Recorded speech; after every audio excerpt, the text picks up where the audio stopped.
राधे राधे मित्रों, साहित्य ज्ञान ज्योति के इस नए वीडियो में आपका स्वागत है। आज मैं एक टोकरी भर मिट्टी कहानी का वाचन करने वाली हूँ, जिसका प्रकाशन वर्ष सन 1900 है और जिसके लेखक का नाम माधवराव सप्रे है। ये हिंदी की पहली कहानी मानी जाती है।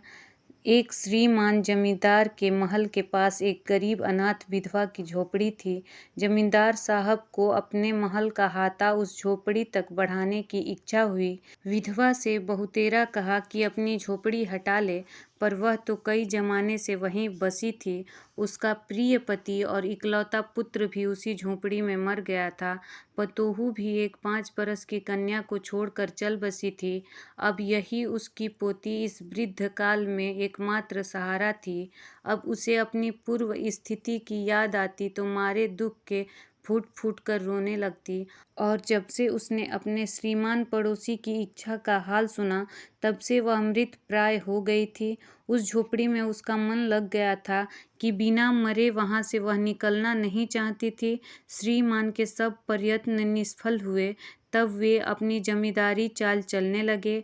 बाल की खाल निकालने वाले वकीलों की थैली गर्म कर उन्होंने अदालत से झोपड़ी पर अपना कब्जा करा लिया और विधवा को वहाँ से निकाल दिया। बेचारी अनाथ तो थी ही, पास पड़ोस में कहीं जाकर रहने लगी। एक दिन श्रीमान उस झोपड़ी के आसपास टहल रहे थे और लोगों को काम बतला रहे थे कि वह विधवा हाथ में एक टोकरी लेकर वहां पहुंची। श्रीमान ने उसको देखते ही अपने नौकरों से कहा, उसे यहाँ से हटा दो, पर वह गिड़गिड़ा कर बोली, महाराज, अब तो यह झोपड़ी तुम्हारी ही हो गई है, मैं उसे लेने नहीं आई हूँ। महाराज क्षमा करें, तो एक विनती है। जमींदार साहब के सिर हिलाने पर उसने कहा, जब से यह झोपड़ी छूटी है तब से मेरी पोती ने खाना पीना छोड़ दिया है। मैंने बहुत कुछ समझाया, पर वह एक नहीं मानती। यही कहती है कि अपने घर चल, वहीं रोटी खाऊंगी। अब मैंने यह सोचा कि इस झोपड़ी से एक टोकरी भर मिट्टी लेकर उसी का चूल्हा बनाकर रोटी पकाऊंगी। इससे भरोसा है कि वह रोटी खाने लगेगी।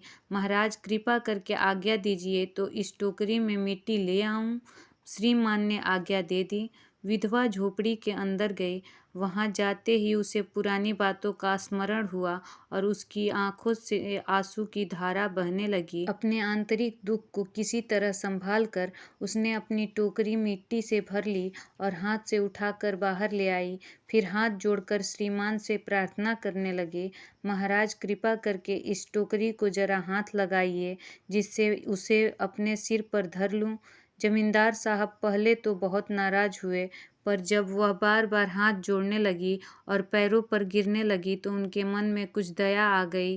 किसी नौकर से न कहकर आप ही स्वयं टोकरी उठाने आगे बढ़े।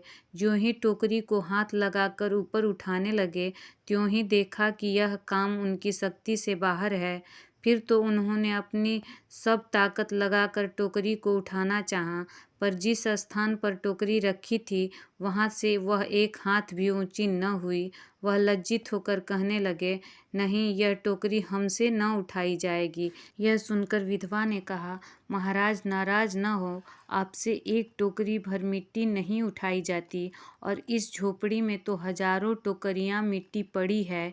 उसका भार आप जन्म भर क्यों कर उठा सकेंगे? आप ही इस बात पर विचार कीजिए। जमींदार साहब धन मद से गर्वित हो अपना कर्तव्य भूल गए थे, पर विधवा के उपर्युक्त वचन सुनते ही उनकी आंखें खुल गई। कृतकर्म का पश्चाताप कर उन्होंने विधवा से क्षमा मांगी और उसकी झोपड़ी वापस दे दी।